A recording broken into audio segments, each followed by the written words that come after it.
Welcome to demonstration of MemoryWeb's exciting new feature, our duplicate finder and metadata merger. I'm going to break this demonstration into several modules just because that will allow us to go into a deeper dive into each area so you really understand all the functionality that's there. We think it's very simple and intuitive, but there's also a lot there that you may not be aware of on first glance. So let's start first by the very beginning. So right here we are on the home page of the desktop tool, and you may have used this in the past to upload or download photos or to adjust your settings, but now you can see that we have here a brand new tab called Find Duplicates. So I'm going to click on that, and then we're going to have a quick orientation of what you're seeing here before we go into the next area. So this is where you can actually set the similarity level that you want to scan your photos at. So we recommend that the first time that you actually use this, set your percentage at a very high level. I would really even recommend scanning it at 100%.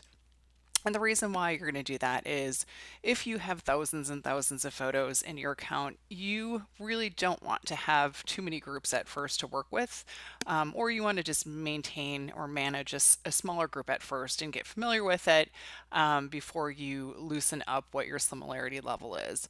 Especially after you go down to like the 90% level, you're going to start getting things like lots of landscapes that are going to come in as being compared to one another. And they are at that similarity level, but you probably wouldn't consider them duplicates. So that's why we recommend, at least at first, start out 100% and you can always reset your results, which we'll show you later on. So in order to adjust that, you just use the slider here.